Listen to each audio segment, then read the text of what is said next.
Oxford से पहले, नालंदा से भी पहले, एक ऐसा स्थान था जहां ज्ञान ही सबसे बड़ा धर्म था, जहां एशिया के कोने कोने से विद्यार्थी सीखने आते थे। राजनीति, चिकित्सा, गणित और दर्शन। यह है तक्षशिला की गाथा, जो दुनिया की पहली विश्वविद्यालय मानी जाती है।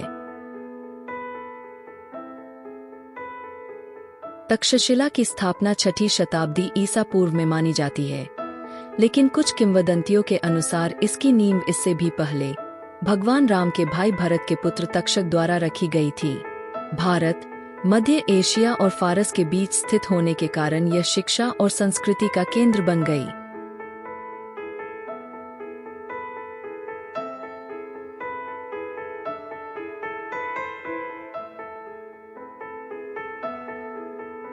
रामायण और महाभारत में भी इसका उल्लेख मिलता है।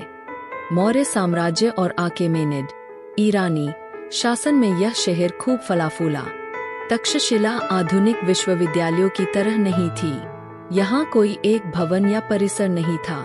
पूरा शहर ही ज्ञान का केंद्र था, जहाँ अलग अलग विद्वान अपने अपने आश्रम चलाते थे और छात्र अपने गुरु का चुनाव कर उनसे अध्ययन करते थे।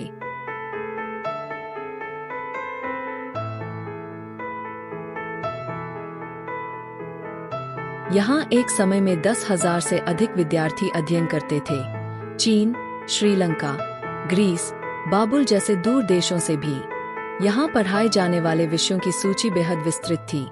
वेद, दर्शन, राजनीति, चिकित्सा, खगोल शास्त्र, धनुर्विद्या और यहाँ तक कि युद्ध नीति भी।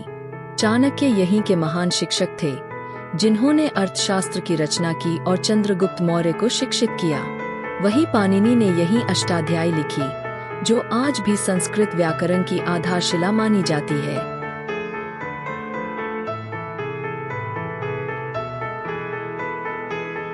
सानिध्य में रहकर मौखिक रूप से ज्ञान अर्जित करते थे।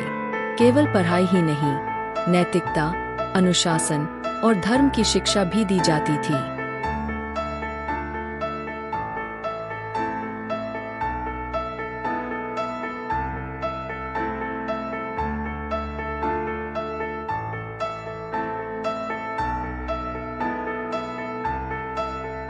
चीनी यात्री फाहियान और ह्वेनसांग ने अपने यात्रा वृत्तांतों में तक्षशिला की प्रशंसा की है। इसका प्रभाव तिब्बत और चीन के बौद्ध मठों में भी देखा गया।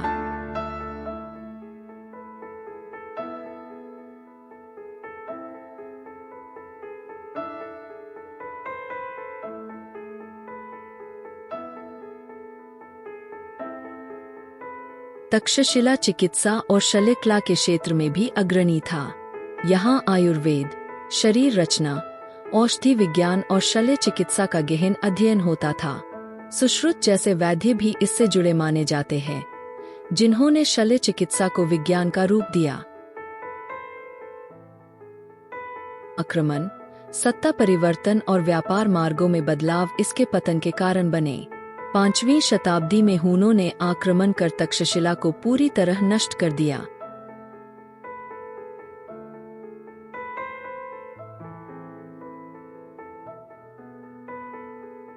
19वीं शताब्दी में ब्रिटिश पुरातत्वविद सर अलेक्जेंडर कनिंघम ने तक्षशिला के अवशेष खोज निकाले।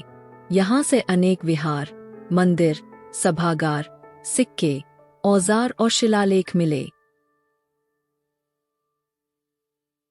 1998 में यूनेस्को ने इसे विश्व धरोहर स्थल घोषित किया। आज यह खंडहर हमें उस युग की याद दिलाते हैं, जब भारत शिक्षा का वैश्विक केंद्र था। ऐसा विचार जहाँ ज्ञान, संस्कृति और शांति का संगम था। आज जब हम डिजिटल युग में शिक्षा को फिर से परिभाषित कर रहे हैं, आइए उस इतिहास को याद करें जिसने हमें यह राह दिखाई।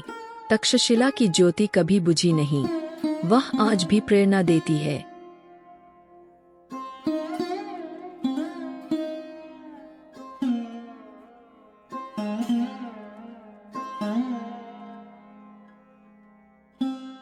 से ही इतिहास से जुड़े रोचक विषयों के लिए हमारे वीडियो को लाइक करें और चैनल को सब्सक्राइब जरूर करें।